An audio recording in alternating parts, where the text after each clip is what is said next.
Welcome to the Calgary Sessions. I'm your host, Jeff Humphreys. This is episode number 22. Today's guest, this is going to be a fun conversation because I got introduced to him from a mutual friend, Kurt from Bow Cycle. And this guest story really resonated with me right out of the gate. So this will be a really cool conversation. I'll let him introduce himself and just kind of explain kind of a little bit of who you are out of the gate. Yeah. Well, thanks, Jeff. Thanks for introducing me and introduced me to this wicked studio you got here. This is really nice. I've been watching you and listening to you, and I was really pleased when you reached out to me. So, cool. Like I was telling you earlier, it was a long bike ride to get here, 1.3 kilometers, but I made it. I had a tailwind. So my name's Laval Saint-Germain. I'm born in northern Alberta, but have been in Calgary since 1990. So I'm a dad. I'm an adventurer. I'm sure we'll probably talk about some of that stuff. And then my real job is I'm an airline captain here in Calgary for an airline called Canadian North. So I fly Boeing 737s out of Calgary, Edmonton, Ottawa, Nunavut, all over North America. Cool. And obviously the adventurer thing, as you just kind of slid in there, is the reason why I'm here. Well, the big interest point for me, because it's it's an adventure athlete. It's obviously that's part of my shtick is artists, entrepreneurs, and athletes. And your adventuring background is mind altering to me. So I would love for you to go back to whether it's childhood, growing up, and I'd love to just hear, moments in your life or a moment in your life you can go back to and be like, this is kind of where things started. I was interested in certain things at a young age. My parents kind of were pushing me to go here. So I'd love for you to just go back to your early memories. Where it started. And then, that's a good question. I've been asked this a lot, Jeff, and I've been thinking about this because I've got a son who just turned 20, a daughter who's now 26. And, we've also lost a son several years ago, but you think about the moments in a young person's life that adjust their trajectory, and I always think about it like a pinball machine. So we're that silver ball rolling down the pinball table, and then there are the paddles that we hit. And if a paddle misses, then it goes into the hole, or it hits another paddle, or it goes somewhere else on the board. And life is a lot like that, where there are certain things, certain paddles, certain changes in trajectory that can really change your entire trajectory of your life. And I think for me, it was probably the fact that when I look back on it now, I grew up in a small town, Morinville, which is a farming community north of Edmonton. And my mom was from a farm outside of that little town. My dad was a townie, so he was from the town of Morinville. Kind of an interesting mix. It was largely a French-Canadian town with German farmers around it. So my dad's French-Canadian, my mom's German-Canadian. But were they born and raised there? Yeah, they were born and raised there. Okay. Both of them, though, their first language was that. So my dad's first language was French, even though he was born in Alberta, and his dad was born in Alberta.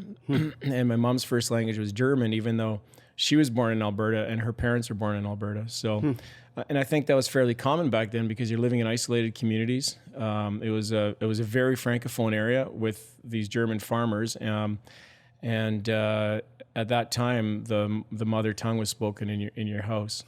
So a little bit of an unusual mix, not from the part of the world that I'm from though. And my dad was big time into the outdoors. He was a hunter, a fisherman. He even guided hunters for a while when I was a small boy. So I was always being exposed to the outdoors, either big game hunting with my dad, small game hunting with my dad, or canoeing. Lots of canoeing we did as a family. I mean, we were not a wealthy family when I was a young boy. And, a big adventure for us would be to canoe down the Pembina River and the Athabasca River in northern Alberta.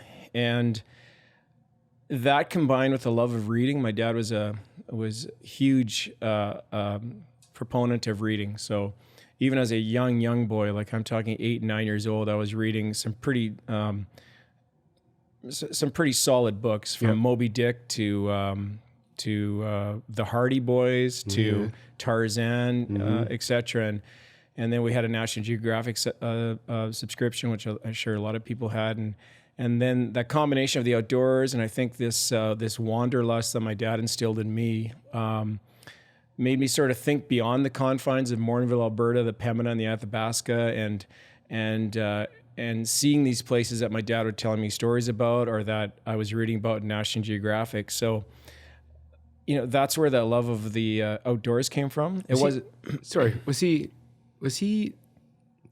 Was he actually telling you these things of what to be aware of and what to focus on and like how to value these things, or was he just showing you and letting you experience things, and you're coming to your own conclusions? Yeah, both. He wasn't directing me in the sense that it was instructional, but he was sharing stories of stuff that's happened to him while out in the bush hunting, for example, or canoeing, and I was just enthralled with that. Most of it, though, when I look back on it, was sounding like poor planning, a lot of calamities, and busted canoes and stuck 4x4s, and people shooting bolts off the bottom of a tracked vehicle with a rifle because they didn't have a wrench, and like crazy stuff like that. But he would also tell me about sort of the great explorers, and I was really enthralled with. Maybe it's because of my French Canadian background, but the voyageurs. If you think about what they did, they would leave Montreal, canoe across Canada, end up in Fort Chip in northern Alberta, spend the winter, and then canoe back again. And it was not a big deal. I mean, you do that now, you have your own YouTube channel, you'd be a world-class adventurer. Yeah. Yeah. There's a Scottish adventurer named Ray, John Ray, who was one of the first Europeans that was in the eastern Arctic on the west shore of Hudson's Bay. He did a lot of stuff up there, and he's got a journal entry: walked 700 miles in my snowshoes, shot one moose. That's it. I mean, that's a huge adventure nowadays. I mean, that was his whole journal entry: walked 700 miles, shot one moose. And that was his. Probably took him a month, but he was walking between forts. But so I really was enthralled with the stories of the Canadian explorers, with the Yukon, the Arctic in general, and just wilderness. And my dad would tell me these stories, and I would just dream about it. And then what really set the hook for me is I can still remember we were canoeing on the Athabasca River. I was just a little guy. I don't know how old I was, 7 or 8, I'm guessing. And the forest lining the river was off to my left. And I said to my dad, how far into that bush would I go before I saw anybody again? He said, I don't know, 800 miles. And I could not fathom that size of a wilderness. So I just remember thinking about going into that forest and wondering what was behind those trees and what kind of adventures I'd have. And it's never left me. So when you're growing up, obviously it's kind of like, it sounds like an active childhood, being outdoors, and then you're getting exposed to books. Was education a part of your early days? Like, or was it? Yeah. My dad was it's interesting. My dad was the cerebral one, the one that was pushing education and books. His dad was a lawyer. He'd studied to become a lawyer, and then during the real estate boom in the late 1970s in Alberta, he dropped out of law school and became a land developer, a real estate guy. My mom was the one who was into sports. So even though my dad played sports in high school when he was in university as well, but my mom she played. I remember going to watch my mom play volleyball. She raced canoes. She played slow pitch, and she was always healthy body, healthy mind. She'd always tell us. Where my dad was sort of the opposite. He was more into the reading and the education stuff. So I think it turned out to be a good mix, because I was an avid reader, and I think that really opened up my horizons from a fairly remote small town type way of thinking to something broader. So. Yep. So did you play traditional sports? Yep. I played hockey. You're the athletic person, so you kind of played hockey, played rugby, soccer, got into archery. We moved when I was 11 from the Morinville area. The town of Morinville, north of Edmonton, to a bedroom community east of Edmonton called Sherwood Park. Oh, yeah. And so I ended up, we lived on an acreage outside of Sherwood Park as well. So when we moved at age 11, so I was in grade 5, we also skied a lot. That was one of our biggest sports, is skiing. But at age 11, I quit hockey and really got into the outdoor stuff. So really into archery. I competed in archery. It's called heavy tackle archery. So you're shooting like a hunting bow at a target, that type of thing. Mm-hmm. I worked at an archery lane. I taught people how to shoot bows. And then I was also an avid skier. And that turned into, when I was 17 or so, I was skiing at Sunshine. And this incredible skier was coming down the hill, and he was telemark skiing, and I had never seen telemark skiing. He had a pink bandana on. He was a French-Canadian guy, all tanned up. And so I was talking to him in the line, and I just, right there at 17, I said, I'm going to be this guy. I'm going to ski like that. So I found out that I could rent telemark skis, the very primitive telemark skis back then from the University of Alberta Outdoor Center. I can't imagine. And that set me off. Well, they were great because they wouldn't release. You had leather boots. And when you wiped out, you could just sort of get yourself tied up in a knot of leather and skis and bamboo and whatever. And and I taught myself at a tele ski, and then that turned into ski touring, and that set me off. That was it. That was like the I think you started doing that, then you started accessing different places that you couldn't get to before. Yeah. And that guy on those. Well, it's interesting. It was that. I can't believe he's a French Canadian guy, though. Yeah, of course. Of course. And then what else? Another thing that really set it off when my dad had a Swiss business partner. So we didn't have the money to do this, but somehow my parents would put together enough money to send my sister and I, when I was 13 and she was 14, we're only 13 months apart. We went to Switzerland for 3 weeks of skiing, staying with these people. Downhill traditional skiing? Downhill, okay. Yeah. And then again, when I was 15, we did it again. So I got to hand it to my parents because we definitely didn't have the means to do that. But, they scraped together the funds to get us on a flight to Europe. And then these people just took over from there. And we skied with them for 3 weeks. And this guy would ski tour. And he was much older. Like he's passed away now. He lived into his early 80s, but his name was Gert Kroll. And after we'd be skiing at 13, we'd sit in his living room. He's a very wealthy businessman from Switzerland. Living room was lined with what we call a European mount. So it's just the skull and the antlers of red deer that he'd shot. He had a hunting territory in Bavaria in Germany. So he hunted wild boar and red deer and roebuck, and it's just your sort of traditional green clad, like German hunter type guy. He was actually German, but he had settled in, he'd emigrated to Switzerland. So he would show me these old, I guess it'd be a 9mm. Is that what that would be? The film version back then? Yeah. 8mm, 9mm? Like the... Yeah. Okay. And he'd show me black and white movies of them ski touring in the Alps, hut to hut.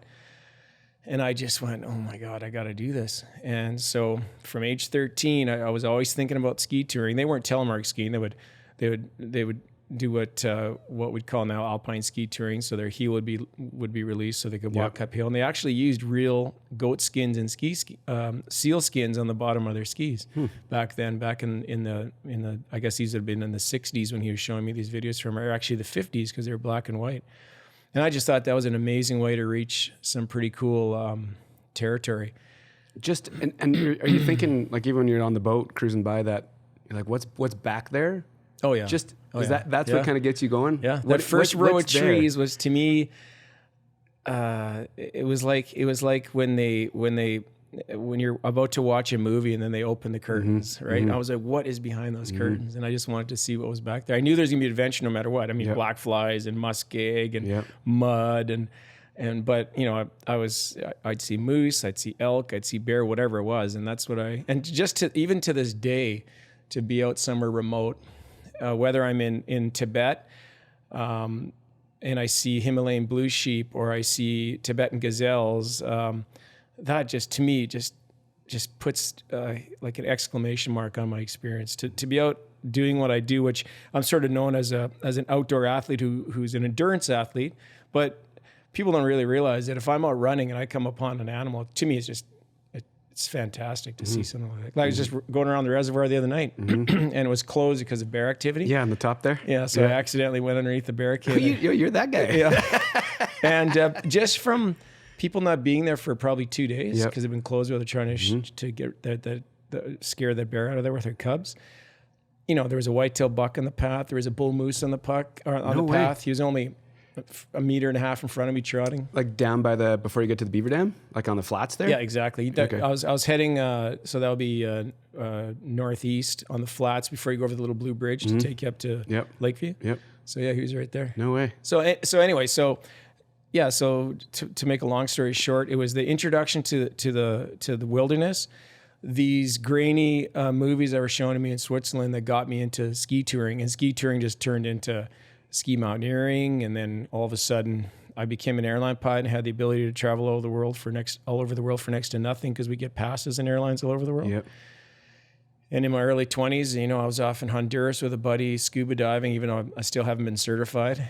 And then shortly after that, next thing I know, we're at the bottom of the highest mountain in Bolivia, about to climb that. So, are you, when you decide that the outdoors is going to be your thing, are you surrounding yourself with like-minded people? Like, are you finding people that you can hang with, or is this all solo? It's difficult, That's an interesting thing. I spend so much of my time doing solo stuff. It's hard to find people that want to do this stuff or have the ability to do it, either that or have the financial means to do it. Yep. And because of the fact that I can travel for next to nothing, right? So that, for me to fly to Europe is going to cost me $150, right? Whereas somebody else might cost them $800 or more. Yep.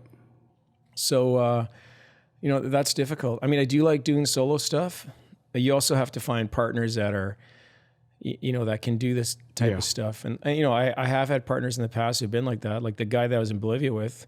And then he had, he got married, had kids. He lives in Vancouver now, and I'm in Calgary. And it's just, life can get in the way of those trips. And then I think for me, they've continued on chronically because I have a partner in my wife who I'm not going to say she either allows me or disallows me. She actually pushes me to do this stuff, right? She knows this is what I do. And she's always known that from the day I met her. So I think I met her, and a couple of days later, I was leaving to go to climb Kilimanjaro. So she's always been aware of this. And that's really helped. Whereas, rightly or wrongly, some spouses, whether male or female, don't want their spouse to play in this extreme sports or this dangerous sports thing that I do. So before you I'm going to say went like wild to the adventures that you're on, when you're kind of growing up and just getting into it, is it still like, are you picking her in spots in Alberta that you're trying to get deeper, further? Just walk to traverse. Even as a little boy, my mom would talk about going, having to do something for an entire day. And I'd say, well, drop me off at this woodlot, like a chunk of forest near Sherwood Park with my bow and arrow, and pick me up at the end of the day. And I'd be in there all day till dark, and I'd be walking around hunting rabbits, hunting grouse, hunting squirrels. And when I got cold, because it was wintertime, I'd start a little fire. And, nowadays, can you imagine a parent doing that? No, I mean, they'd give you an iPad and they'd sit you in the house and say, I'll be back in 2 hours, but don't go anywhere. Totally. And I am so grateful that I grew up at that time when we weren't babysat with electronics, where our whole life was in an iPhone or an iPad. And I think that gave me a lot of independence, but it also gave me a lot of competence in the outdoors, where, when I do these expeditions, I kind of harken back to that stuff subconsciously, but most of the time I know I'm going to figure it out. So it's nobody grows up like that anymore. I know, and it's really sad. Yeah. Is it because there's just not, is the world gotten to a point now where it's just too digital, or there's just, the spaces, there's people in all these spaces, like there's no free spaces to go to anymore, or is it's a combination of everything? No, there are free spaces. I mean, the reason I know that is go to K Country this summer. Yeah. Like you go to Elbow Falls to go run up Prairie Mountain, and then you on a Saturday in the summertime in the mid 1990s, there'd be 3 cars there. Now you go there on a Saturday in 2021, and there'll be 700 cars there. No exaggeration. So people are getting out in the outdoors, but I still haven't decided how dangerous these devices are. I mean, I'm on them. I'm on Instagram. Yeah. I'm on Twitter. Yeah. And they are designed intentionally to keep us hooked on them. For sure. Where you walk out of a room and it's like, where to put my phone? Not your keys, your phone. Yeah. So, that's an issue. So I'm really happy that I grew up at that time when your parents didn't know where you were, but they also knew that you'd figure it out, right? Where I don't think we give kids enough credit that way. And I've tried to do that with my kids. I've tried to really do that. So, and do you feel like they look at the world a little bit different than their peers? Yeah. I mean, it's interesting when you've got young kids, now that my kids are growing up, is that they don't know what they don't know. So if so one of the iconic trips I did with my kids, I mean, they've been to the Amazonian rainforest in southern Guyana. They've been, in dugout canoes. They've had every vaccine and tropical drug shot known to man and malaria meds. So all you anti-vaxxers out there, look at my kids; they're fine. Side note. Yeah, side note. And my two oldest, Richard and Andrea, when Andrea was 11 and he was 13, Richard, we rode our bikes from Dawson City, Yukon, all the way to Nunavut on the Dempster Highway. So how far is that? It's 800K of gravel. And they're 11 and... They were 11 and 13 then, the youngest people still that have ever done it. But it was funny because we were riding these mountain bikes that Kurt Abo Cycle and Johnny Fransky set us up with, the two kids. I rode that bike you saw me on today. I had gravel tires on it before there's such a thing as gravel. That's a cyclocross bike. I pulled a Beast of Burden trailer. They had pannies on their bikes. And they averaged 88K a day. The longest day was 133K on gravel. And they just did it because they didn't know any better. And which is, I ride my bike. Mm-hmm. To do that as a grown person, that's a daunting task. That is a commitment to decide you're going to do that. It is. Do you just look at the kids and yourself like, well, let's just go do this. What can go wrong, or I got this, or like, what do you think? Yeah, I mean, I've got this. I mean, I'm really well prepared, obviously, especially when you're traveling with kids. I mean, this is grizzly country and it's very remote, and you're going to have lots of mechanicals, and but I had enough time. I didn't have to make it in a certain time. I think we had like a 3 or 4 day cushion before we had to fly back. Yep. And it was just one of the most wonderful things I've ever done. Yeah, they had tiers, and we had some long hills, right, to tow Richard. I had to have Richard tied to my bike and the Beast of Burden to get him up the hill. And there's one point there where there's about 130K where, believe it or not, you can't get any water because you're on a high plateau, which is hard to believe when you're thinking about the boreal forest in Canada, but there's just no water. So, I had to carry enough water for 3 days, cooking, cycling, 3 people. So it was an amazing trip, and it really showed those 2 kids that they were capable of anything. And as they grew up, Richard, whenever he got into hard times in life, what he'd think about the Dempster, he said, and that if he can do that, he can do anything. It is insane. That trip it's insane that you guys actually did that. Period. Like, yeah, it's I don't know. Okay. Yeah. It's you, and and this is the other thing I want to get into with you is your creativity. The creativity to come up with these ideas to actually do it. That's one of my. You like art, obviously, and you like having artists on this podcast, Yep. and I think it's a real art to dream up some of these trips. Well, that's what it is, though. It's because this isn't a blueprint that's out there that you're following. This is you're looking for opportunities or adventures, and you can find them in some pretty cool areas. Like the last trip I did.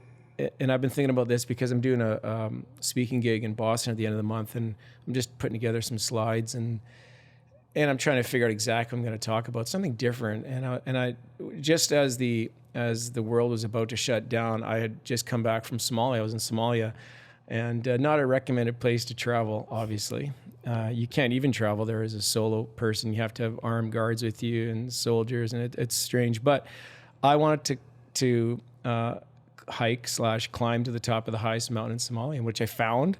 I did my research on it, and I ended up in Somalia standing on top of this mountain. And how, again, just a creative idea. Yeah. You're just literally looking at a map. Yeah. Being like, I haven't been here. I wonder what's there. How am I going to get there? Dig into it, figure out what's there. And what a magical place. Like, you think about Somalia, you think about just dry desert, you think about Black Hawk Down, and you think about poverty, and you think about everybody carrying a Kalashnikov.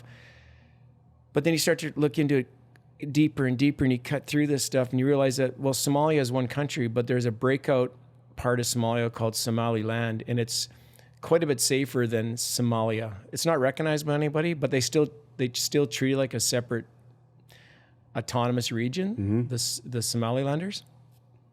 So looking at it initially at first blush, this is what is interesting about these international type adventures that I do, is that you get to know a place like nobody else would know it, because you wouldn't. Yeah. People know Somalia for the reasons I just stated: Yeah. pirates, Media. Mogadishu, and Black Hawk Down. But when you really dig into it and you see that there's nuances both to the people and to the danger levels and to the geography and the topography, and I think by being on the ground and getting into these remote areas, you can really see a place. And for me to sit there with a map, and when I identify something that I want to do, I'm like, holy shit, the highest mountain in Somalia. I mean, how many people have been there? This is crazy. And I didn't go there because it's a difficult. I got to the top, and it's a forest. You could be standing in Edworthy Park in a grove of trees. You can't tell where you are. Yeah. But you're at, like, you got your GPS, and you're like, well, this is it. This is the high. Like, this sucks. Remember the penguins in Madagascar? Yeah. And but it's once again, it's a cliche, but it was the journey to get there, which is amazing. Is that your? Yeah, 99% of the time it's the journey, and the people you meet, and the. Yeah. And I mean, sure, I've had lots of difficult times. I got attacked there. I got chased there. I got held in a military fort because I tried to ride my bike to this mountain. You can't travel solo. I had hyenas around me, but at the same time, I mean, I drank milk from a camel that was like into the cup right out of the teat, and like just Crazy, amazing stuff like that I'll never be able to do here. And then I also do that, and now anytime I see someone from Somalia, if you can identify them as a Somalian, you say thank you to them in Somalian. They're just blown away. Or if I've been in Iraq, and I had a fueler fueling at my airplane today in Edmonton, and I said to him, where are you from? I hear an accent, and he goes, oh, I'm from Iraq. I said, oh, where in Iraq? He said, Kurdistan. I said, oh, I've climbed the highest mountain in Iraq, and I was in Erbil, and he's just blown away because you can now exchange these stories, and instead of looking at people as a group and looking at them as Arabs or Muslims or Russians, you really realize that the world's made up of individuals, right? And we just put them in categories. And I think that's so important about the travels that I do. It's not just about busting my ass out there and doing something really hard. There's a whole array of other experiences that I really cherish. So, and do you if you were to bucket, the reasons why you do it, the physical, the physical task, the being in, all in a community, understanding who they are and their lives. Like, is everything equal? Does it all play into the big picture? That's a really good question. It's a really good question. Because you haven't, and this is probably you being maybe humble and not wanting to just talk about like details of these trips, and all, because that's you talk about it over and over. Yeah. This community piece and talking about the experiences is obviously a big part of this conversation. So I'm wondering how it all fits into the mix of why. Well, it depends on the trip. I mean, the Somali trip I just referenced was to go there, cycle to Humphreys on my gravel bike, walk to the top of this peak by myself. I knew there was travel restrictions in Somaliland. I knew that I couldn't travel solo, but I would try it anyways.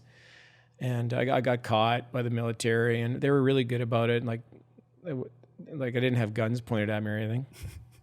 But because of back to the way the trajectory of your life can be changed, the trajectory of this trip was changed because all of a sudden I'm back in Hergesa, the capital of Somaliland, and a Somali guy sitting on a street corner says to me in English, he says, "How are you today?" And he's got a bit of an English twang to his voice, and I said, "Oh, you're from the UK?" And he goes, "Oh, I'm from here, but I've been in Holland and the UK for 30 years, whatever it was." And we started to talk. And when I come back from Humphreys, he helped me, get soldiers to travel with me. And then when I come back, I'll look you up. His name was Musa. And I said, we'll hang out together, grab a bite to eat, because he helped me.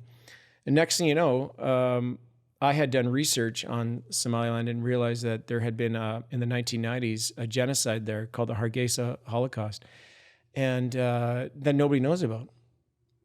So when I got back, I started asking questions about this. Next thing I know, through my digging and sort of pushing him and doing some more research, we went to the Hergesa Holocaust, or the Genocide War Crimes Investigations Group. These old men who had been involved in the genocide as victims. They were fighting the Somalis that were attacking the capital Hergesa at that time.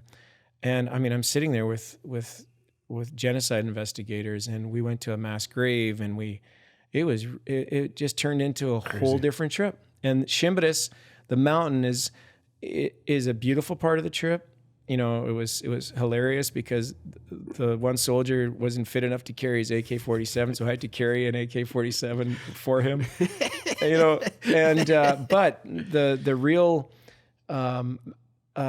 cherished part of the trip for me now is the fact that I spent time with these old men who had seen these horrific things, and I was in the dirt in these mass graves that look like a farmer's field outside of Calgary. There's no evidence that anybody's buried there, and there's 300 people in this grave, or 119 in that one, and it's just amazing what travel can do, right? Does that happen on most of your adventures?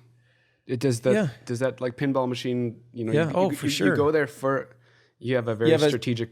You have a target, and you're aiming at that target, but you know that your arrow's not going to fly straight.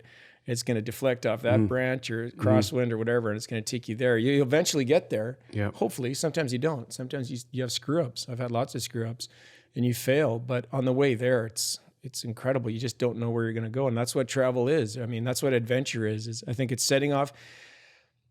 A vacation is going to a destination and knowing exactly what's going to happen. You know exactly that your bed's going to look like your bed here in Calgary. You're going to have air conditioning in your room. You're going to have unlimited drinks. There's going to be a sushi bar in the place, a nice pool, and a nice beach. You're going to get on your charter flight home at this day and come home, and you'll have a tan and stories to tell, and you'll probably be 5 pounds fatter from laying on the beach and doing nothing. But that's just going on vacation, which I don't do. Those types of things. I was going to say.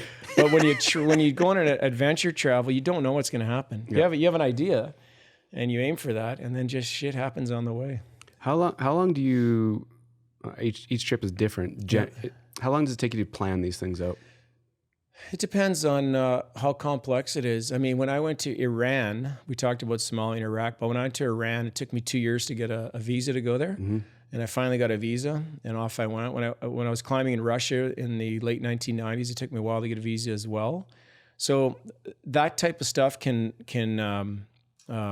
add time to it. But the actual planning, I mean, I think if I could just not have to worry about the government bureaucracy, I think I could put together a trip pretty quickly. And I always stay fit, so I never have to go, I'm going to, train. I got to train for 6 months before I even think of that. I'm ready to go all the time, locked and loaded. So you come up with the creative idea. And, take all the red tape and visas aside. You can do enough research in a short amount of time, get all your safety things in check, and you're like good to go. I mean, the ocean row was not that quick because, that involved a whole different aspect. I mean, I had to get my marine radio operator's license, which is similar to the one I have as a pilot, but that was one requirement I had to do. And these are my own requirements. I literally made a list of what I needed to do to become an ocean rower because there's no book on it. And the training I thought I needed. So I had to do my ocean survival training, sea survival training, so that's an actual in-person course where you're in a swimming pool or at a lake. And then I did my, what was it called? Like it's a yacht master training. So basically how to sail and how to navigate at sea, how to read tides. Because you had none of that in your back pocket. Well, I was pretty experienced. I'd taken the ferry once from Prince Rupert to Charlotte City. Top deck or on the bottom deck? Yeah, top. You actually drove on? Yeah. Actually, I did an adventure race. I've been on that ferry twice. I did an adventure race once in the Queen Charlotte's where we went across without a vehicle. That was interesting because I got picked off the top of a mountain after an injury by a Coast Guard helicopter. But I had no ocean experience at all, zero. I did sea kayaking in the Queen Charlotte's with Janet and the kids when they were little, but that was it. So because not everyone's going to know your entire backstory, what was this rowing trip? So in 2016, well, to make a long story longer, a friend of mine was diagnosed with cancer. One of our pilots, a good friend of mine, Corey, fit. Not that this matters, but he wasn't your typical client for cancer. And I decided that I wanted to try and raise money for the Alberta Cancer Foundation because of Corey. So I was planning on an ocean rowing trip. I wanted to row from mainland North America to mainland Europe, which is unusual because most people when they cross the Atlantic, 99% of the time, if you see a crossing of the Atlantic Ocean, it's from the Canary Islands to the Caribbean, usually Antigua. Why down there? Because that's the trade winds. Okay. So the actual winds it's like call it a highway of air blowing across. It'll be like a Chinook day going from Canmore to Calgary. You know you're going to have a tailwind, right? Mm-hmm. So it's a following winds all the way from Europe to the New World, and that's how, for example, how Columbus came that route. He left from the Canary Islands and ended up in the Caribbean. Gotcha. It's warm. You don't have the bad storms you have in the North Atlantic, and it's island to island. But I wanted to do continent to continent, and so I wanted to add a little bit to it, and I wanted to do it in the north, meaning the North Atlantic, because I'm from Canada, and I wanted to go from Canada to France. I mean, that's the way my ancestors, my dad's side of the family came. I thought that'd be kind of cool to go in reverse. Mm-hmm. So I started doing my research. I bought a ocean rowing boat that I had made in England. And next thing I know, after probably close to a year of prep, courses, getting the boat made, kind of talking to people, reading book after book after book on how to handle storms at sea. Yeah, because this isn't. Yeah, it's not like it's not getting on a bike and being comfortable, getting lost out there. You can't just pull over when you're having a bad day, right? Yeah. So it was that one.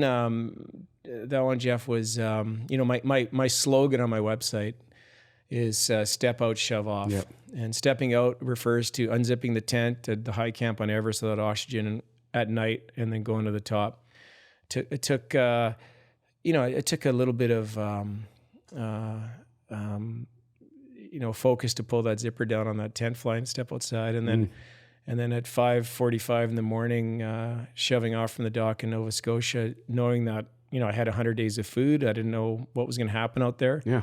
And so that's shoving off the dock, and it's a reference to all of us being able to get out of our ruts and shove off from comfort and conformity and our day-to-day life and do something. I don't know if it's extraordinary, but something that really pushes you, right? So, your creativity to come up with these ideas is really interesting to me because they're just so far out there, and it takes a very unique person to come up with the idea. Number one, but when you're doing something physical, you're by yourself. That inner struggle in your brain. What does that look like in an extreme situation like that? And how do you just look at it like day to day? You mean like when the shit hits the fan? Just the regular day? Just the day. Like how do you even? Where's just to summon the energy, like just to do it and just to deal with your inner brain about good days, bad days, and just like and I think that's a good one because I've got a fairly extensive outdoor pedigree now because of the stuff I've done. Yep.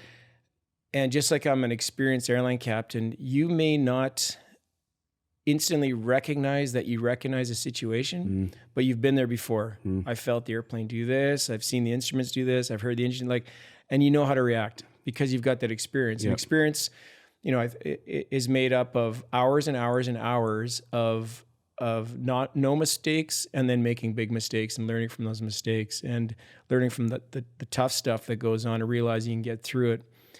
I think my airline training, my pilot training has really helped me in tough situations in the outdoors. I don't take shortcuts. I am very careful about all the safety procedures. I make checklists. I had an abandoned ship checklist, for example, for my boat that I made. When I was on Everest, I triple checked everything, whether it's the way the tent's set up or tied down because I don't want to get blown off a cliff with it, or the way my harness is done up, or just before I rappel off a cliff on the summit ridge of Everest, that it's all triple check type of thing.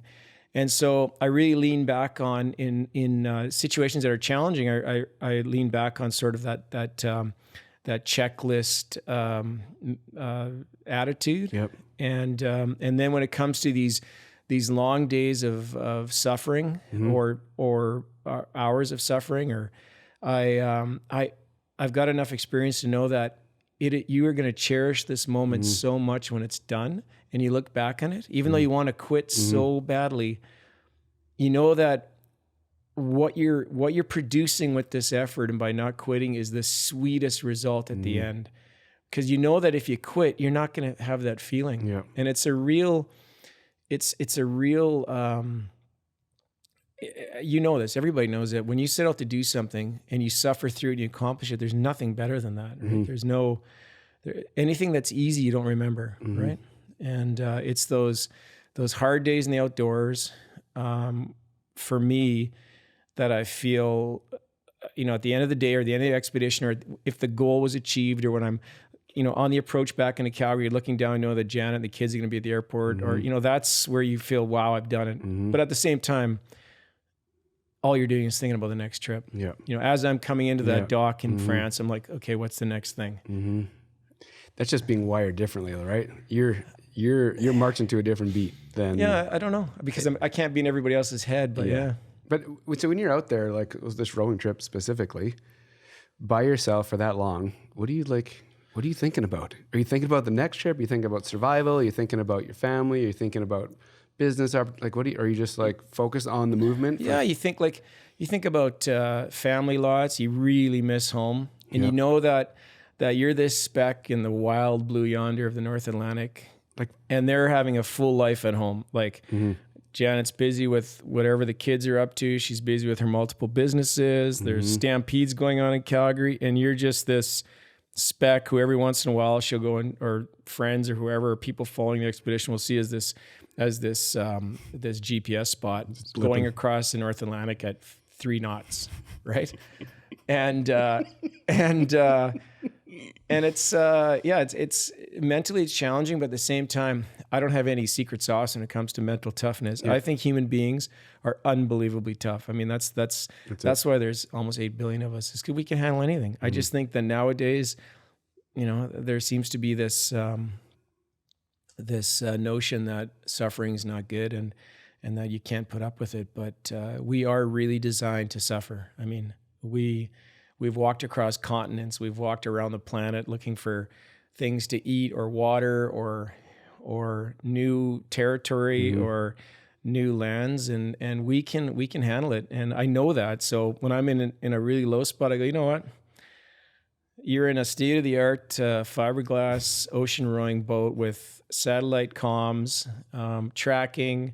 I've got a sat phone. I can call somebody if I want to send a text message, like get over yourself. You're okay. And I knew it was going to take me between, 2 months and 3 months to get across. I ended up doing it just under 2 months. And it was, now I look back at it and it's just this tiny little part of my life, right? And I knew that. I was thinking about that. I go, you're going to think back on this and go, this was nothing.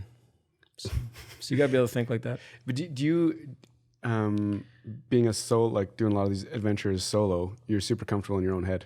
Just the quietness of everything around you, and just it's just it's you can be calm by yourself in the middle of all this. Yeah, and then you also enjoy these moments where you wish you could share with somebody, especially with the family. But like when you're rowing the boat across the North Atlantic on a kind of a gray day like we have here in Calgary, not this cold though, like maybe 10 or 12 degrees, and exactly like today though, light winds, gray skies, and like cobalt gray sea, and all of a sudden there's a whale right here, like 60 centimeters to my right. There's a whale's eye looking at me right there, blowhole covered in whale snot, whale breath, and there's this guy right there. He's looking at me, I'm looking at him. And then he dives and his tail hits the boat and he swims around. I'm just like, what the hell? Like, how is this even? That's worth the whole trip right there. Well, yeah. like stuff like that. You're sitting there, you're holding your oars and this happens. You're like, holy shit. What's a kid from Morinville doing, like, seeing this? I mean, a big adventure for me as a little kid was walking the 4 miles, because that's, my daddy said it was a 4-mile walk to my grandparents' farm on the railway tracks. And now I've got a whale right here. So what about the level of fear? Water is a scary place. Yeah. And most people aren't comfortable rowing. I've seen a picture of the boat. It's a tricked out boat, but it's still a dinky boat in a giant blue sea. 6 meters long and 1.4 meters wide. Yeah. Small. Yeah. Does fear enter into your equation? It's you have to have fear to survive in the outdoors, for sure. You have that gives you respect for the environment. Yeah, 100%. You have to have fear. I mean, you have to know that you can screw up, and you have to always do what I call sense making. Is what you're doing making sense? Does this make sense? And okay, so obviously solo ocean rowing may not make sense to some people, but it's all relative. But you put in the legwork, do all the courses, you have all the checklists, you do everything you possibly can to mitigate the risk. Yeah, exactly. That's kind of your... Yeah, exactly. Same thing as flying an airplane. Yeah. And but yeah, fear comes into a lot. I've been scared, shitless lots of times, tons of times. Fallen down crevasses, started avalanches, had tents blow apart of me in some pretty chilly places, had gear failures. Yeah, I mean, that's part of it. If you're going to stick your neck out into these environments, you're going to get scared. I mean, we had a guy die in our expedition to Everest.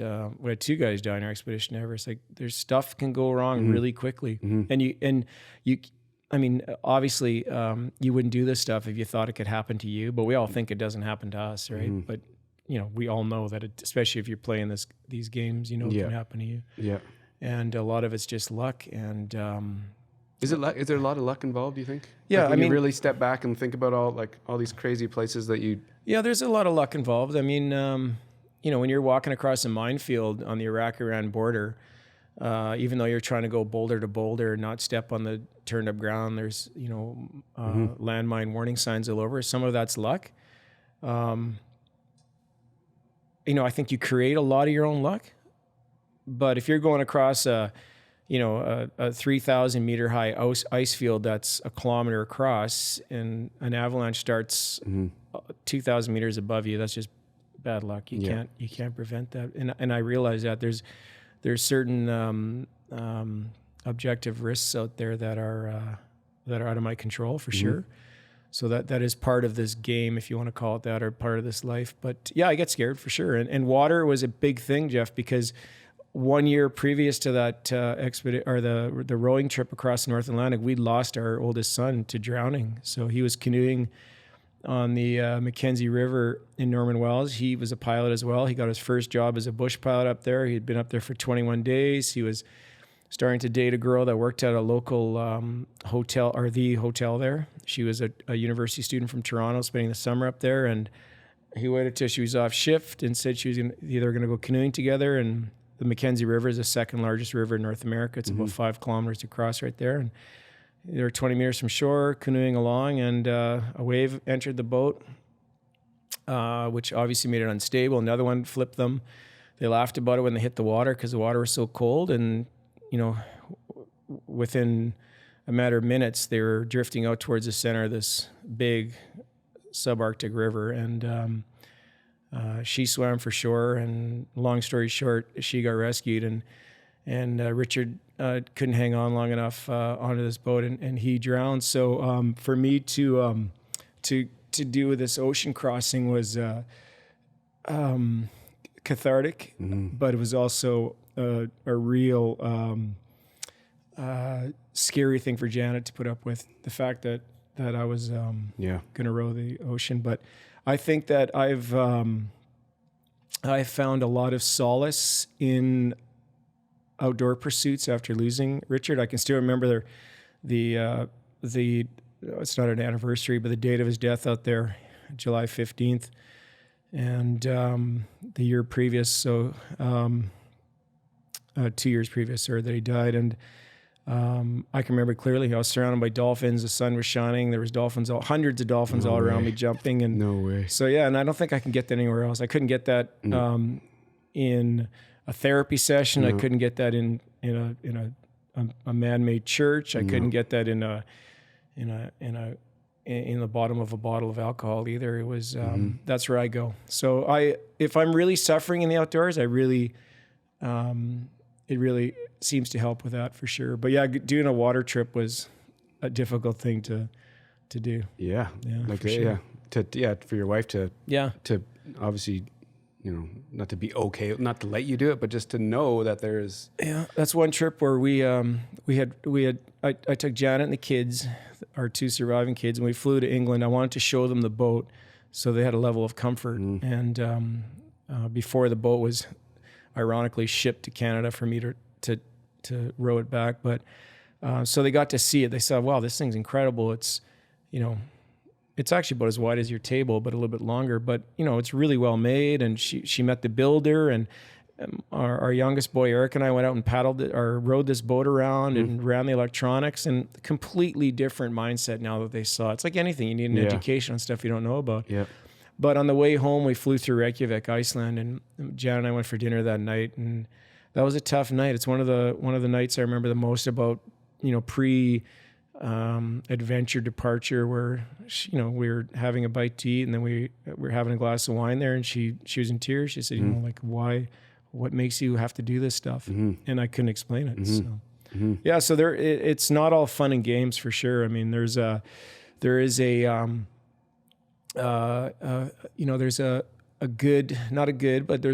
certain probability that you're going to leave loved ones behind if something goes wrong on one of these trips. Yep. But for me, I'd say it'd be less tragic than somebody eating themselves to death or drinking themselves to death or dying of a life of inactivity. And nobody ever says he was reckless if somebody dropped dead of a heart attack, right? They would never say that. But if I got hit by an avalanche or a rope broke or, God forbid something went wrong on an expedition, and there'd be hush hush. He was so crazy, he took all these risks, right? Yeah. So, yeah, it's wild for me to think about, like the dolphins. The dolphins on the like that stuff is all this work, like there's just years leading to these little moments. Like it's I had points where there was hundreds of dolphins everywhere I looked, and they were jumping all over, and they'd come beside the boat and they'd lay on their side and look at me and squeak, and then lay on their side and then jump up in the air and give me shows. And in some of the most ferocious storms where I had 8-meter high waves and 40-knot winds and the boat was capsizing, I could hear the dolphins under my boat squeaking, because I laid on the bottom of the boat. I had basically a thermarest on the bottom of a sleeping bag, and I could hear them, and it was kind of comforting because they are so intelligent and so observant, and it felt kind of nice. But at the same time, I remember one night, this is a little off topic, but speaking of wildlife out there, it was a dead calm night. I guess it wasn't dead calm because I had my sea anchor out, which is a giant underwater parachute that you put out to stop you drifting the wrong way. So it slows down the boat's drift because the wind's obviously pushing you wherever it wants when you're in a rowboat, especially when you're sleeping. So it was pushing me back to Canada. And so I had thrown out I had 111 meters of rope on this. I remember it exactly, 111 meters of heavy duty rope on this huge underwater parachute. So you drop it down, it inflates under the water, and it causes a ton of drag. So even in a ferocious storm, it would slow me down to just a few knots. And I had thrown the thing out because I was drifting back to Canada. And how long are you sleeping on this thing? Like every night's different, right? Every night depends on the storm. The swell, the storms and the swells, and sometimes you don't because the storms are so bad. Like I made a system to strap myself to the floor for the bad storms because you'd get thrown around. And actually, a friend of mine just rode the North Atlantic from Manhattan to the UK, and he did some damage. Like I think he cracked a rib and all kinds of stuff. Because it's just like you're in a wash, just it's pretty violent. It's like being in a car accident when you get hit by these big waves. But I was laying in there, and when you're in the tent in the Canadian Rockies and you can hear something crunching outside your tent, and you think, oh, it's probably a grizzly, or like, what is this? And you're like, where's my bear spray, or depending where you are, or shotgun if you're in polar bear country. And I was surrounded by whales. They were all around me. It was pitch black, but they're in the water, slapping the water with their tails. And all I could think about was that one's going to get caught in my sea anchor, and I'm going to have to cut the anchor because he or she's going to start swimming away, towing me, God knows where. And I thought, if they start towing me east towards France, I'll just let it go for a while. Nobody's know. It was the weirdest thing. It was and it felt exactly like I was in a tent with a bear around the tent. Do you feel like, listening to these stories, and I'm sure you got like days and hours of stories, but do you ever feel like, holy shit, that I experienced this by myself, this is too bad? Or do you ever feel like this should be a movie? Like this, it's just... Yeah, sometimes you have experiences where you're like, shit, I wish somebody could have seen that. Like, this is unbelievable. But it doesn't you just keep moving forward in life, though, right? Yeah. It's a moment in time. That's an experience. Yeah. It's mind altering to like normal civilians that don't do this stuff. Yeah. But it's just but that's just it. It's just a moment in time, eh? Yeah. It's just like. But then it's fantastic because I get to share these stories. I mean, what you and I are doing now is a 21st century version of standing across a campfire and talking shit. Yeah. Right? It's the exact same thing. And now we've got an audience versus just the two of us. Yeah. And I think it's important to share these stories. I think that even though at first blush and you look at some of my stories, you're like, okay, this guy, he's an endurance athlete, he likes doing this crazy shit. But if you really listen to the story, there's always something you can take away from it, right? Yeah. There's little lessons that you learn. And I think all of us, including me, you grow up wanting to know what happens when you see a picture of a climber on a distant ridge that's disappearing into the clouds. Like, what happened above those clouds? Or if you see a boat disappear over the horizon, a small boat, like, what is going on the other side of the horizon? And I think kind of what I do, or what adventurers do that do this type of thing, is we bring back the story from above the clouds. We bring back the story from the other side of the horizon and share it with people. And then I'm just a regular Calgary dad. Like, I have a job. Like, this morning I was flying for work, and then I came over here. But it just shows you that anybody can do this stuff if it's in you to do it, or if you really want to do it. So, which is, I'm just a regular. It's so funny, and that's what when Kurt did the introduction, and he's telling me about you. He's like, yeah, this dude, he went up Everest by himself and rode across the Atlantic. And I'm like, he lives in Calgary? Fuck, I need to talk to this guy. Like, it is like the new school version of just sitting around a campfire telling stories, which is it's very unique. How do you, as you said, when you're like just about to get to France and you're thinking about the next idea, do you have the next idea in your back pocket right now, or? Yeah, so after that, I wanted to go to ski to the South Pole and then climb the highest mountain in Antarctica. So I did about 250 miles to ski to the South Pole. It's a long story, but I had a custom-made carbon fiber sled made in Norway, a Norwegian company. I think they make them in Germany, actually. And when the sled arrived in Chile, it was in a warehouse and had my name on it, and there was a stack of about 8 of these sleds for other adventurers, other people trying to do the same type of thing. And my sled was warped. So it was, imagine one of those red plastic sleds that you had as a kid. Well, the back right-hand corner was up about 10 centimeters off the floor of this warehouse in Chile, and the front left side was about 10 centimeters. And I thought, well, that's weird. Like, that can't be right. So contacted the manufacturer, and we had FaceTime calls and showing them this and taking photos, and they're analyzing it. And they say, no, we think it'll be okay. Because once I had the 250 pounds of gear in the sled that I was towing to the South Pole, it was obviously flexed flat. Yeah. But then, so off I went. And as I started to ski to the South Pole and burn fuel and take food out of it, got lighter and lighter. And then, of course, the warp comes back. And it wouldn't track straight. It would go off on a hard angle all the time. So I'd be skiing along. I'm like, what's wrong with me? I can't, this thing feels like it weighs 1,000 pounds. I'd turn around and it had done a hard turn. It's like you're dragging it sideways. And so I'd repack it, retie it, tried everything. And eventually I wasn't making the distance I had to make every day to make it to the South Pole and then make my flight to the base of the highest mountain in Antarctica and climb that. So I had to abandon the South Pole expedition. Yep. So I'd alluded to this earlier, but that's a failure. It's a failure on my part because I didn't stick to my guns and say, I'm not taking the sled, you guys. You got to figure out something else. And there were other sleds there that I could have used that weren't being used, and I should have taken a straight sled. So, Is that one because it was a technical? Do you want to go redo it? Oh, yeah, of course. It's like, yeah, I want to go to both poles. Yeah, I'd love to go back there again. It's something else. That is some part of the world. I can't It's just endless snow and ice and mountains and crevasses, and it's just spectacular. But I was able to climb like New Year's Eve 2019. So yeah, New Year's Eve 2019, I was standing on the highest mountain in Antarctica, like minus 35, light winds, sun was shining. that I completed my quest to climb the highest mountain in all 7 continents. So it was a partial victory, but I wanted to do both. And that was another cancer fundraiser as well. So the highest peaks in these 7 continents, that was just another creative idea? Is that a thing in the, the adventure thing? Or like? Yeah. One of my heroes was Pat Morrow. He's he was living in Canmore for years. Now he lives down near Kimberley, BC. Telemark skier as well. And he's the first person to ever climb the 7 summits.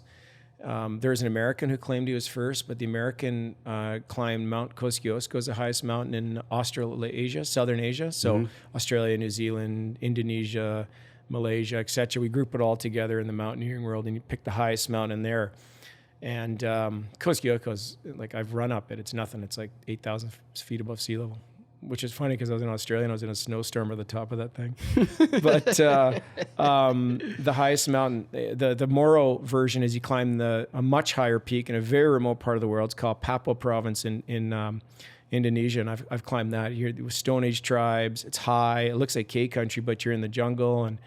And so Pat Moro was my hero because he was the first, one of my mentors growing up, because he was one of the first, or he was the first person to ever do that.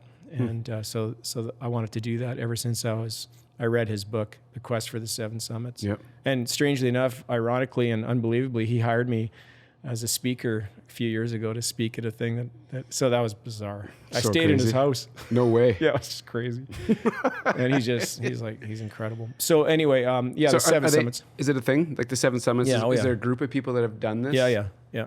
So, you climb the highest mountain in all 7 continents, and we don't count, most of us don't count Australia, even though I've been up there just, we were driving by and I had snowshoes and I ran up there, but we don't count Kosciuszko. No offense to Australians, but Car-10 is a pretty serious, just the expedition in there is nuts. 7 days through the jungle, and they call it the hardest hiking trail in the world. It's really crazy, really crazy. You've got these Stone Age people called the Dene, and the men wear just like a penis gourd, no shoes. They carry the backpack they carry your if you have a bag, they carry it on their head, the porters, and they go through terrain that looks exactly like K country with bare feet, pounding down rocky slopes, and not even flinching. It's amazing. Yeah. So 7 summits is a thing, and then there's even people now doing the 7 volcanoes. So a friend of mine in Kuwait, he's going to go finish the 7th, the highest volcano on all the continents. So he's about to finish his in Antarctica this winter. Crazy. Yeah. Do you have a checklist of ideas you want to get through? Or does every year do you come up with something like? There's always sort of these like items that are rooted there that I'm aiming for. Yeah. And then there's these things that pop up, like Somalia, just boom, and then Iraq. And when I went to Iraq, I went, holy shit, this looks really cool. Iraq's got these massive snow-covered glaciated peaks that nobody ever talks about. And then when I went to Iran too, all I did was I saw a picture of the highest mountain in Iran. I thought, I got to go there and try that. So to be skiing down a high mountain in Iraq or Iran is it doesn't sound like it's from this world. Yeah, it's pretty wild. Because, a lot of, I'm not well traveled, but you just have these references in your brain from media and movies of what Iraq is supposed to. And yeah, it looks like, I've got a video where I go, here I am in the Swiss Alps, and I'm panning across, I'm narrating this, and I go, this isn't the Swiss Alps, this is Iraq. And it looks just like Switzerland. There's a village down below me, and there's ice-covered mountains and raging rivers, and it's not what you think, yeah. Do you have a crew of people, like-minded people around the world that you can kind of talk to, and do you storytell and share experiences, good and bad, and do you have a network that you have, or is this? You meet people and you stay in touch with them, and it's sort of the way we all do now. I'm planning an expedition that I can't release quite right now, but it's somewhere in the Middle East, and it is and it's a guy who is a fellow adventurer who started following me on Instagram, sent me a message, and now we're planning a trip. So that's the way it is nowadays. Where before there's no such thing as phone calls and Lonely Planet guidebooks once you get there, and and that type of thing. But yeah, you get a network. You get to know people, so you can say, hey, I want to go here. What do you know about this? And yeah, it's like anything. It's like probably like you with the local water skiing groups around here. And Alberta's a small place for that. Everybody probably knows everybody, right? Yep. So yeah, there's a bit of a network of like-minded people for sure. Mm-hmm. Yeah. It's interesting. This new experience, whatever it's going to be. I can't wait to hear. But comes from Instagram. Like there's a foundation of how the communication starts. Yeah. You reverse back to the start of the conversation. Yeah. And how these devices can slow you down. So it's not a necessary evil, but it's so. Well, the world is researching these expeditions are all done on a laptop now. Crazy, right? And a map. I mean, you can do a lot of dreaming just by looking at a map for sure. Just literally picking the. But it's like anything. There's a good and bad with anything, right? Like, yes. Alcohol is a social lubricant, totally. And then all of a sudden it's not. It's a life-wrecking thing. Totally. You know what I mean? Yeah, totally. It's the same thing with social media and phones and that type of thing. But yeah, I mean, it's opened up. I've been, I've gotten so many speaking gigs from podcast interviews. I've got speaking gigs from posts I've done on Instagram where I've had other adventurers reach out and other ocean rowers, for example, or mountaineers asking for advice, and it's also a conduit for some really valuable and frankly flattering contacts you get, like, hey, I saw this, or I really admire what you do.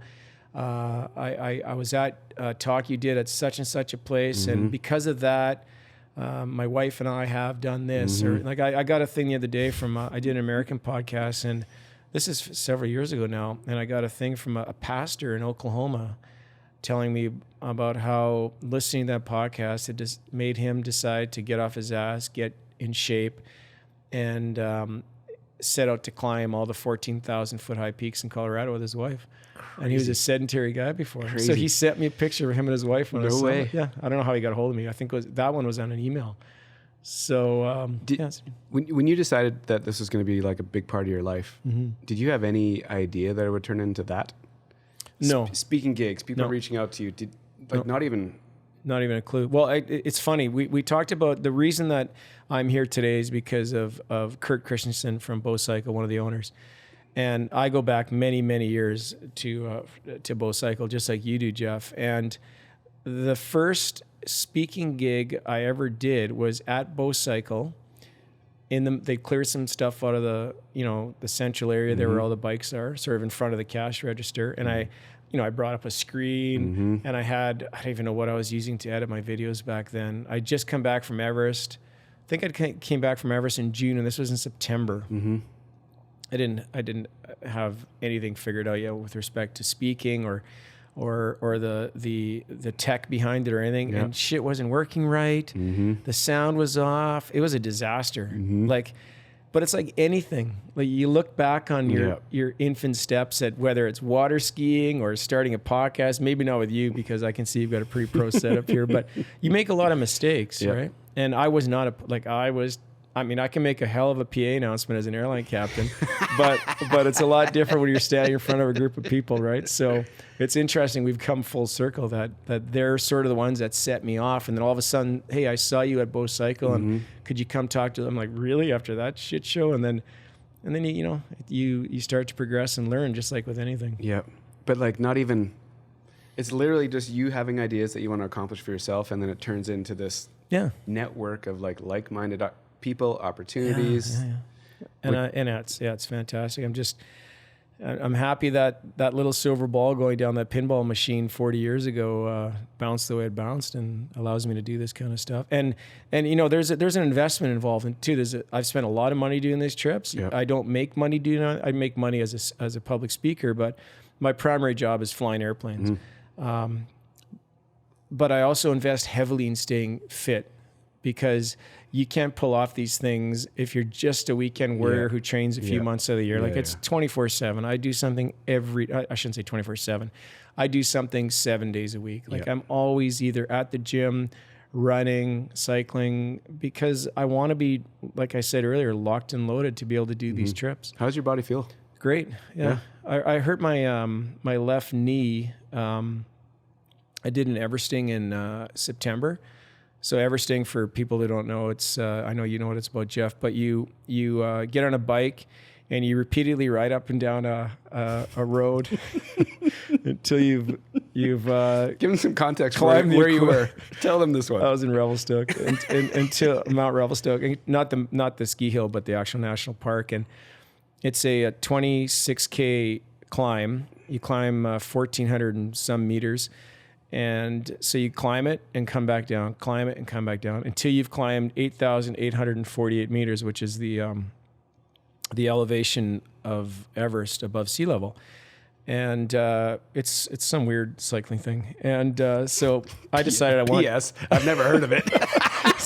So I wanted to do it, but you can also do what's called a 10,000 meter one. So I didn't want to just do the Everest thing. I wanted to do the 10. So I spent 23 hours and 381K riding up and down this mountain and in Revelstoke on my people bike. Watching you?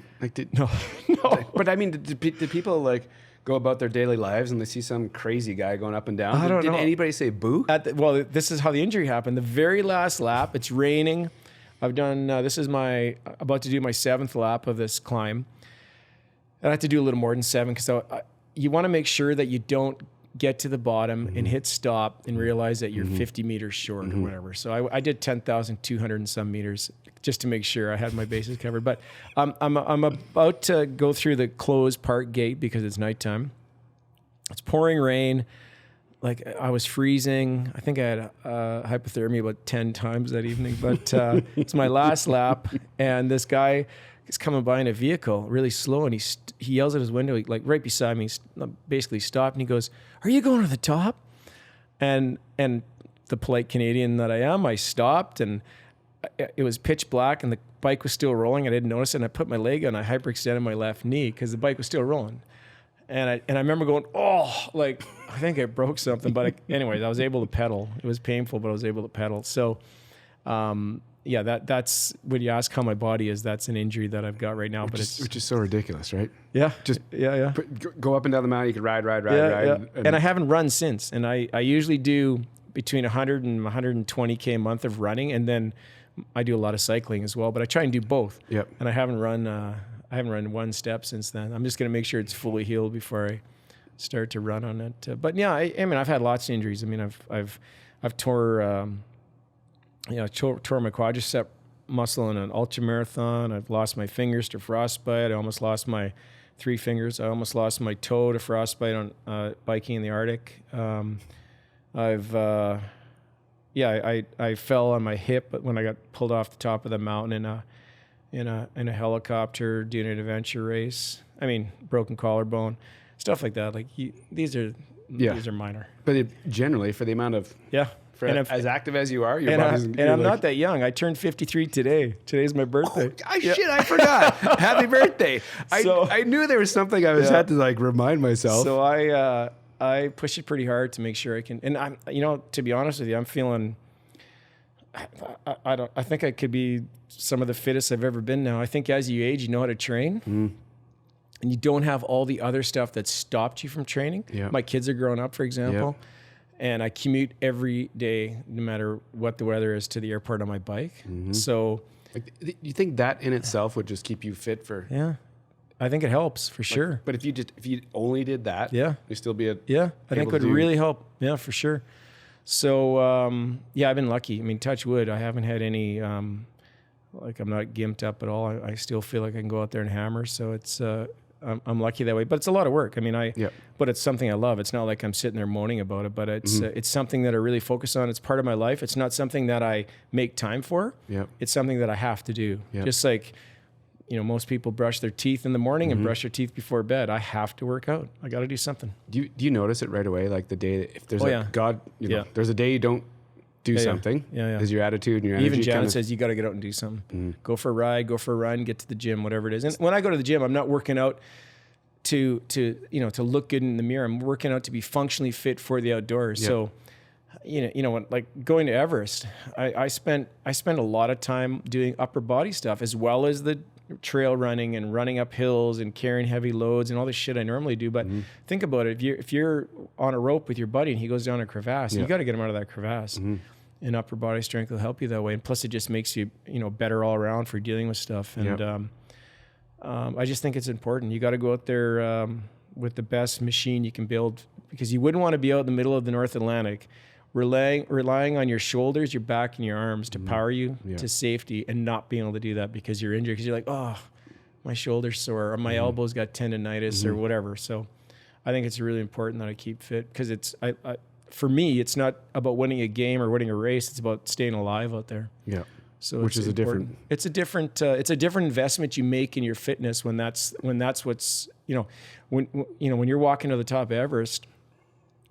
I was as fit as I could possibly be, I think, at that time, but I was also just strictly rolling the dice, wondering if I had the genetics to go without O2, because a lot of it's just genetics. And that's it, right? Yeah. It's also tons of genetics. It's going to be genetics, luck, but there's to do that is it's not like you just train yourself into being able to fit. Yeah, this guy must be really fit. I mean, there's obviously fitness involved, but when it comes right down to it, when you're above 8,000 meters in what's called the death zone, you're relying on generations of genetics that you have either inherited or didn't inherit, and you don't know. I mean, there's speculation that the fluid that builds up in our brains at high altitude without oxygen, which causes what's called cerebral edema, like pressure on the brain, fluid build up in your brain, is generally what causes you to eventually die. It's either that or you get fluid build up in your lungs. So high altitude pulmonary edema.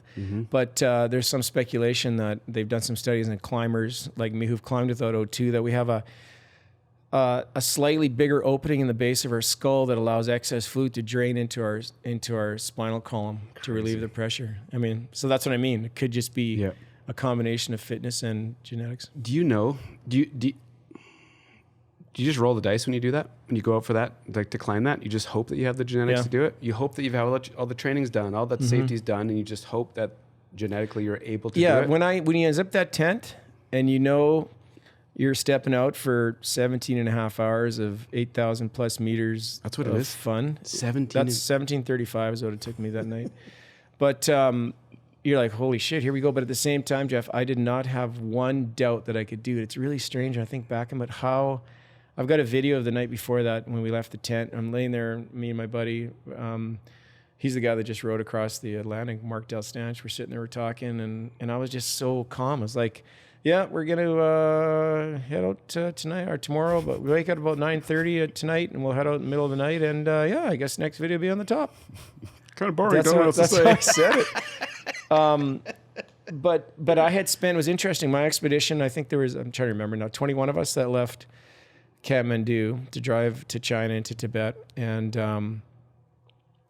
2 died, 9 made it to the top, 8 died, 8 made it to the top, 2 died, 1 guy that made it to the top died just below the summit, and tragically. But on the way there, you go up very slowly through all these different villages over the days, because you can't just simply drive to base camp or near base camp, or you're going to die from it, because it's 18,000 feet base camp. And what I would do is we'd park at some little village in Tibet and unpack, find out what grubby place I'm sleeping in, rats running around. It was pretty funny. And then I would pack up and go for a trail run or hike up to the top of the nearest mountain that was nearby. And I did that at base camp on Everest. I did that at every village on the way there. I'd go off in the distance. I'd do push-ups and sit-ups and hike up valleys and climb all the peaks around base camp, so that I was like hyper tuned for your body kind of. And then I knew, like, by the time I was like, I was the only person on our team that actually went to high camp as a climatization climb and then back down to base camp again. So I knew I could do that without oxygen. Like I actually felt like I was knackered, and it took about a week to recover actually. But so I was feeling strong. Yeah, and then it was work. Oh yeah, it was work. It was nuts. And then, but I got so fit and so acclimatized that my team, I found out later, were betting other Western teams that I could beat their Sherpas up to different camps. If we left together, they'd say, hey, they called me the Canadian. I bet you, whatever, that the Canadian will beat your Sherpas to the top of that thing. And that's, I mean, I was just flowing the whole trip. And did you you obviously made a conscious decision before you got there that was going to be the game plan? Do these? That's the way you do it. Oh. Well, that's, I mean. But like your way though, of like, you get to your hang out with Yeah, the rats, no. go running. Yeah, and do your thing. I made that decision. Yeah. In the hopes that it would let you. I wanted to force my body to acclimatize to a higher level than I needed to be. I wanted to have a bit of a cushion because if I got to the top and was too weak to descend, well then I'm going to die, and that's how most people die is on the descent. And I did come close to dying on the descent for sure. Like I was done. I decided I was going to die. I was going to try to take a nap. I was never going to wake up. And long story short, I saw it turned out to be a dead Canadian who had tried the year before to climb without oxygen, and he was napping up there for a year. And by looking at him and seeing the flag on him, it kept me alive, and I kept on going. So yeah, I got to that point of You were there. of terminal fatigue. Yeah, I was done. I knew if I laid down, I was going to nap. It made perfect sense because at least I'll have a long nap. I was thinking about Jan and the kids, but it wasn't keeping me alive. It was, it made me kind of sad a little bit, but I was so exhausted. All I wanted was sleep. Yeah. So yeah, I got to that point. So I must have had just enough reserves. Just. Yeah. That extra. Yeah. Just that extra, whatever it was. Yeah. Is that one and done? Will you ever do that again? Will you do any of these adventures again? I wouldn't do the northeast ridge of Everest again, and I wouldn't do the Nepali side either, unless if it was a different expedition, like a different route, something maybe that was not done before. Yeah. There's just too many things out there. Like there's more. Like your brain still. Oh, geez, man. Even in Canada, I mean, Nunavut is so full of like I went and climbed the highest mountain in Nunavut, 2007. And the guy I went with, really the 9th and 10th people to ever climb it. It's on Ellesmere Island, the most, the second most northern island in Canada. Is a little island smaller, but it's 800 nautical miles from the North Pole, and just spectacular. Like Nunavut's got so much stuff. Like it's endless up there. It's a playground. I love it. Yeah, I love the people up there. I love 24-hour daylight. It's really something else. So I mean, that's just one area. I mean, deserts appeal to me. Nunavut appeals to me. Jungles, you name it. Riding my bike, like I'm having a blast this year on my bike. I don't think I've ever ridden more than this. Like maybe like everybody that's into cycling. Yeah. All these. Blast. All of a sudden, everything's locked down. What do we got to? Well, let's go. We live in such a perfect place to ride, and the things like the 1A being closed, and it's been great. I've really buried myself on the bike, so it's been good because I haven't been able to travel. So crazy, man. We need to put a bow on this thing, unfortunately, because I could talk to you for a long time. How long have we been going for? This is like an hour and 22 minutes. Holy cow! Jeez. So the only question that I ask my guests is when I say the word Calgary, where's your head go? So to the mountains. Yeah, right off the hop, it's to the mountains. Yeah, not the Calgary Tower, not the Stampede, but yeah, I think the mountains and Nose Hill. Those are sort of two iconic places for me. In Calgary? Did you come to Calgary because of proximity to the mountains or to the outdoors, or just by chance that you're? I was hired by an airline, part of Canadian Airlines. It was called Time Air, a regional carrier. It's now called, through many machinations, has become Jazz. But in 1990, I got hired, and I was going to Victoria. I didn't want to go to Victoria. Another guy I knew was hired in Calgary. We did a swap. I ended up in Calgary, and I've been here ever since. And I wanted to be here because of the mountains for sure. Yeah, it's like the ultimate. The mountains and the sun. I don't like gray, rainy days. I'd rather -10 and snow for sure. So that's why. Cool, man. Thanks for making the time on your birthday. Thanks for having me. It's thanks for letting me share my story. Yeah, it's really cool. Yeah. It's I'm going to look forward now that you're in my world. It'll be fun to stay connected. Yeah, we'll stay in touch for sure. Go for a ride. Well, yeah, that'd be awesome. Yeah, good. Okay, man. Well, thank you. Okay, thanks, Jeff.